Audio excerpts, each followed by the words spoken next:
Bonsoir et bienvenue dans le journal du soir. Voici les titres. Travailler dans un environnement extrêmement froid peut être dangereux pour la santé, voire mortel dans certaines circonstances. Quelles sont les conséquences d'une exposition prolongée au froid? Les détails dans ce journal.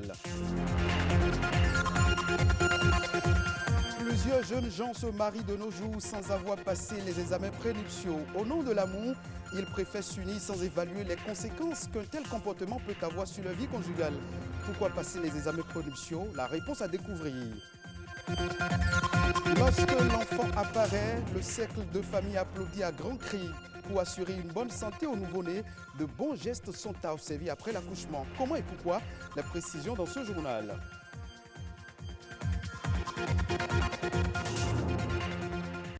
Mercredi 18 décembre 2019, le monde entier célèbre ce jour la Journée internationale des migrants. Une journée qui invite la communauté internationale à reconnaître les droits des personnes qui quittent leur pays d'origine vers une autre destination, et ce, pour plusieurs raisons au péril de leur vie. Selon les Nations Unies, les migrations ont des effets positifs aussi bien pour les pays d'origine que pour les pays d'accueil. Lazare Migan nous propose cet élément pour plus de précision. La journée des migrants a été proclamée par l'Assemblée générale le 4 décembre 2000.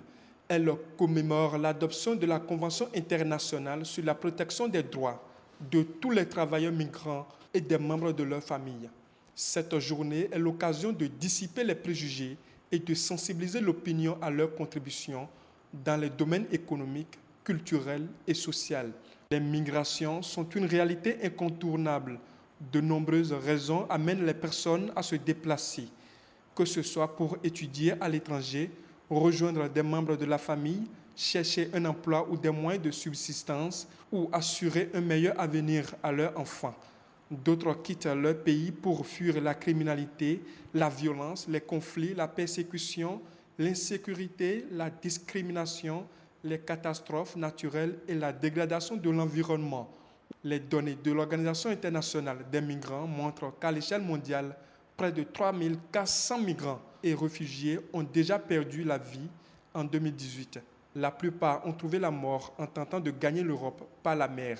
Beaucoup d'autres ont péri en cherchant à traverser le désert ou des forêts denses en quête de sécurité. Aujourd'hui, la migration mobilise de plus en plus l'attention de la communauté internationale. Le 19 septembre 2016, l'Assemblée générale a adopté des engagements essentiels visant à renforcer la protection de millions de personnes déplacées de force. Depuis l'an 2000 à aujourd'hui, selon l'Organisation internationale des migrants, le nombre d'hommes, de femmes et d'enfants qui migrent n'a cessé d'augmenter. On estime aujourd'hui à quelques 258 millions de personnes le nombre de migrants internationaux. Cependant, dans le programme de développement durable à l'horizon 2030, les États membres ont reconnu les nombreux avantages des migrations et engagé les gouvernements à coopérer au niveau international pour faciliter la migration et la mobilité de façon ordonnée, sûre, régulière et responsable. En milieu professionnel, nombreux sont ces agents qui s'exposent au froid jusqu'à une température de moins de 15%. Cette situation peut avoir des risques plus ou moins graves sur la santé des salariés. Quelles sont les conséquences d'une exposition prolongée au froid? Evroy Anani et Louis Koudobor pour plus de précision. Moins 31 degrés Celsius à l'intérieur de cette chambre froide et 30 degrés à l'extérieur. Charles brave le froid pressant de cette chambre froide pour répondre aux commandes des clients. Il y entre pour chercher le poisson et ressort quelques minutes après. Au début, c'est un peu difficile, c'est-à-dire quoi? On a peur d'y entrer, mais avec le temps, quand on s'adapte à ça, même sans les tenues, on rentre facilement. Comme lui, Simon travaille aussi dans une chambre froide. Là-bas comme ici, la fraîcheur dépasse les moins 30 degrés Celsius. Leur aller-retour incessant dans ce milieu frigorifique peut paraître à première vue sans risque. Et pourtant, lorsqu'on pénètre dans la chambre froide, lancée à pleine puissance, on souffle dans notre peau. À notre sortie, nous avons les mains dures, nous avons le nez qui coule, nous ressentons des douleurs. Quand je sors de la chambre froide, je me mets souvent au soleil pour me réchauffer avant d'y retourner. Des conditions de travail qui ne sont pas sans effet sur la santé.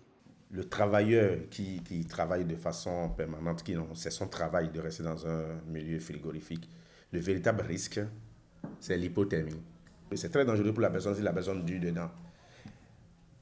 On peut même en mourir. La symptomatologie est faite surtout de friction, puisque la température du corps humain est liée à la température du sang. Donc, quand la température baisse au niveau du sang jusqu'à un degré donné, la personne a tellement froid qu'il frissonne. Il peut avoir des crampes, il peut avoir même de douleurs au niveau de la tête, au niveau des yeux, au niveau de l'ORL par exemple, au niveau du nez, il peut y avoir de congestion nasale, il peut y avoir une rhinorrhée, c'est-à-dire il peut y avoir des écoulements. Mais c'est surtout les frictions qui constituent les signes d'alerte. Travailler en permanence dans un environnement froid pourrait donc non seulement être dangereux pour la santé, mais aussi mortel selon les spécialistes. Écourter les durées d'exposition au froid pour préserver sa santé est certes nécessaire, mais il importe de privilégier des vêtements assurant le meilleur compromis entre le niveau de protection et les exigences inhérentes à la tâche à effectuer. La grande majorité des unions débutent sans aucune préparation formelle. Le mariage appelle certaines obligations, conditions et formalités à remplir avant de se dire oui. Au nombre de ces formalités, il y a le certificat prénuptial dans lequel il est mentionné le résultat des analyses médicales des futurs mariés. En quoi consistent ces examens et pourquoi le législateur béninois l'exige? Amitié Sabidi et Léonard Lanouin pour plus de précisions. Partie intégrante des conditions de forme du mariage, le certificat prénuptial constitue une pièce capitale à fournir et la condition sine qua non avant la célébration de tout mariage civil au Bénin. Ce n'est pas une fantaisie, c'est une disposition légale contenue dans le Code des personnes et de la famille. L'article 127 du Code des personnes et de la famille, c'est bien dedans. La loi dit que les deux doivent se communiquer le résultat. La deuxième partie là est très importante. Donc, il ne suffit pas de faire ces examens médicaux que nous appelons certificat prénuptial, mais aussi les deux époux doivent se communiquer les résultats. Ces examens prénuptiaux concernent par exemple les hépatites, au nombre des maladies et surtout le groupe sanguin. Ils doivent savoir s'il y a des incompatibilités. Ces éventuelles incompatibilités qui résultent du bilan prénuptial ne visent pas à empêcher l'union des futurs conjoints. La législation béninoise reste limitée. À ce propos, les avis sont divergents. Il faut voir l'avenir en fait. Il ne faudrait pas exposer les enfants et même ma santé à moi et celle de mon mari. Il ne faudrait pas vraiment. Bon, on peut toujours être compatible avec quelqu'un d'autre après. Je ne prends pas de risques. Je vais le faire prendre les risques. À ce stade de la relation, je ne pense plus rebrousser chemin. Rebrousser chemin avant qu'il ne soit tard serait la décision responsable. S'entêter au nom de l'amour comporte d'énormes risques pour les futurs époux. Il y a eu un cas comme ça où les époux étaient incompatibles, pas par le sida, mais incompatibles par les analyses sanguines. Et on a constaté que si le couple se mariait, ils ne feront que des enfants mongols, des enfants malades, mal formés. Comme ils sont tous d'une religion, ils ont décidé de ne pas se traiter et ils se sont mariés quand même, d'accord, en disant que Dieu fera. Mais successivement, tous les 3 enfants qu'ils ont eus, c'était des enfants malades. La femme est décédée et l'homme aussi est décédé par la suite.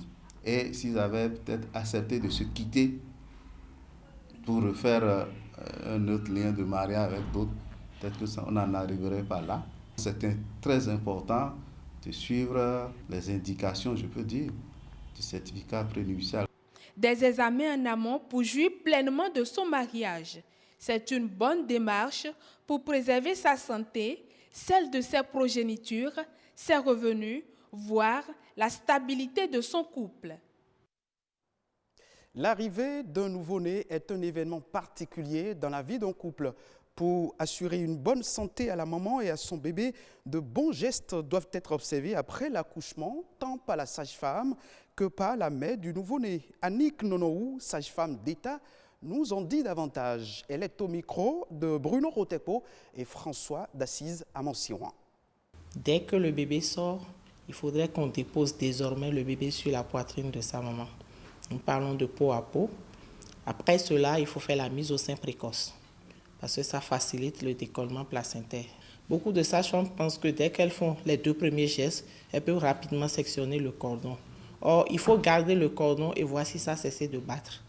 Et c'est quand le cordon cesse de battre qu'on le coupe parce que ça permet de recueillir encore du sang au niveau du bébé et ça évite l'anémie du bébé, sinon disons du nouveau-né. Ce n'est qu'après cela qu'on s'occupe de la délivrance. De l'accouchement jusqu'à 6 heures de temps, la sage-femme ne doit pas s'éloigner de l'accoucher, bien sûr. Elle doit faire la surveillance stricte. Maintenant, au niveau de celle qui a accouché, quel est le premier geste? C'est de réclamer son bébé. Parce que vous allez constater que jusqu'à présent, dans plus de 50% des accouchements, les sages-femmes ont tendance à remettre l'enfant ou le bébé à l'aide-soignante et on s'occupe beaucoup plus de la toilette alors que ce n'est pas vital. Donc la femme même qui a accouché doit réclamer son bébé. La seconde chose, elle doit mettre le sein dans la bouche de son bébé. Elle demandera à l'aide-soignant ou à son conjoint qui est présent ou à la sage-femme de l'aider à mettre le mamelon dans la bouche du bébé. Et ce n'est que ça qui va créer l'éjection du lait. Plus on va retarder la mise au sein, plus on mettra du temps à trouver du lait dans le sein de la maman. Or, beaucoup ne le savent pas. Après tout cela, elle doit penser au massage de son globe utérin. Soit elle se fait aider si elle a un parent à l'intérieur, ce qui est même incontournable normalement. Parce que si l'accouchement est humanisé, on sait très bien que chaque femme qui accouche a le droit d'être assistée par la personne de son choix.